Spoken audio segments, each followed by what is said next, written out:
Hi hello నమస్తే welcome to Q News. మీ సిద్ధగౌని సుదర్శన్.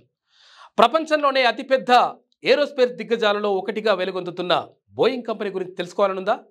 అయితే Boeing అంటే కేవలం విమానాలు మాత్రమే కాదు, మానవ జాతి చరిత్రలో విమానయాన రంగాన్ని మలుపు తిప్పిన ఒక విప్లవాత్మక ప్రయాణం.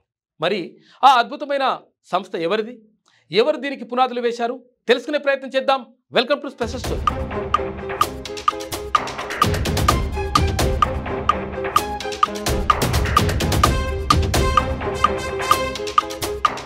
బోయింగ్ సంస్థకు రూపమిచ్చిన మహనీయుడు విలియం ఈ బోయింగ్.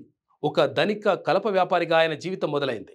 అయితే ఆయనకు విమానయానంపై అపారమైన మక్కువ ఉండేది. 1909లో సియాటిల్లో ఒక విమానాన్ని చూసిన తర్వాత ఆయన ఆలోచనలన్నీ ఆకాశం వైపు మళ్ళాయి. తన కలప వ్యాపారాన్ని పక్కన పెట్టి 1910లో ఒక పడవ నిర్మాణ కేంద్రాన్ని కొనుగోలు చేసి దానిని విమానాల తయారీ కేంద్రంగా మార్చారు.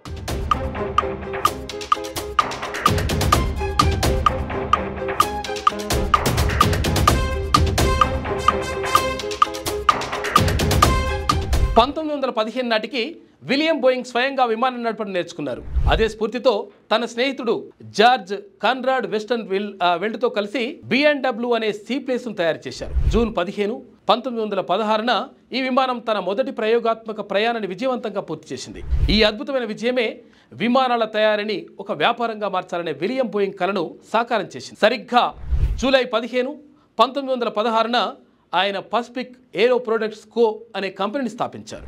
మొదటి ప్రపంచ యుద్ధం అమెరికా ప్రవేశంతో 1917లో కంపెనీ పేరును బోయింగ్ ఎయిర్ప్లేన్ కంపెనీగా మార్చారు. ఆ తర్వాత 1961 నుంచి ఇది ది బోయింగ్ కంపెనీగా పిలువబడుతుంది. బోయింగ్ కేవలం విమానాలను తయారు చేయడమే కాకుండా 1920 చివరిలో ఎయిర్మెయిల్ సేవల్లో కూడా అడుగుపెట్టింది. విలియం బోయింగ్ దూరదృష్టితో విమాన తయారీని విమానయాన కార్యకలాపాలను కలిపి బోయింగ్ ఎయిర్ప్లేన్ ట్రాన్స్పోర్ట్ కార్పొరేషన్ ఏర్పాటు చేశారు.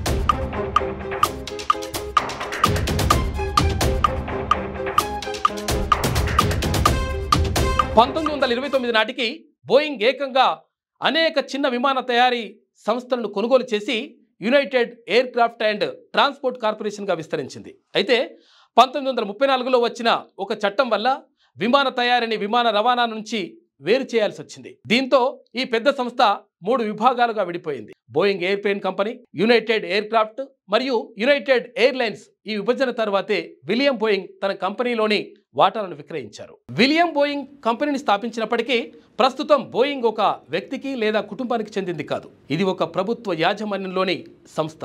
అంటే పబ్లిసిటీ ట్రేడెడ్ కంపెనీ. అంటే దీని షేర్లు స్టాక్ మార్కెట్లో బహిరంగంగా ట్రేడ్ అవుతాయి. న్యూయార్క్ స్టాక్ ఎక్స్చేంజిలో మీరు దీనిని BA గుర్తుతో చూడవచ్చు.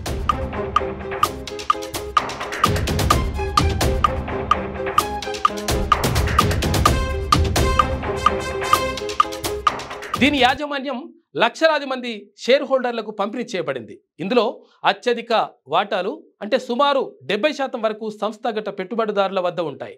అంటే వాన్గార్డ్ గ్రూప్, బ్లాక్ రాక్ వంటి పెద్ద ఇన్వెస్ట్మెంట్ కంపెనీలు, మ్యూచువల్ ఫండ్స్, పెన్షన్ ఫండ్స్ ద్వారా కోట్లాది మంది వ్యక్తులు ఈ కంపెనీల్లో వాటాదారులుగా ఉన్నారు. మిగిలిన షేర్లు వ్యక్తిగత పెట్టుబడిదారులు మరియు చిన్న సంస్థల ఆధీనంలో ఉంటాయి. కాబట్టి బోయింగ్ అనేది ఇప్పుడు ప్రపంచవ్యాప్తంగా ఉన్న వేలాది మంది షేర్ హోల్డర్ల ఉమ్మడి యాజమాన్యంలో ఉన్న ఒక బహుళజాతి సంస్థ.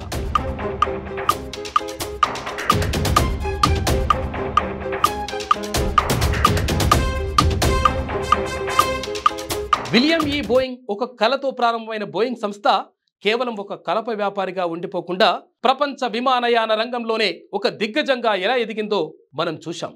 ఇది కేవలం ఒక కంపెనీ కాదు, నూతన ఆవిష్కరణలకు, మానవ ఆశలకు మరియు ఆకాశాన్ని జయించాలనే తపనకు ప్రతీక. ఇది ఇవాల్టి స్పెషల్ స్టోరీ. చూస్తూనే ఉండండి క్యూన్యూస్. మీ సిద్ధగౌని సుదర్శన్.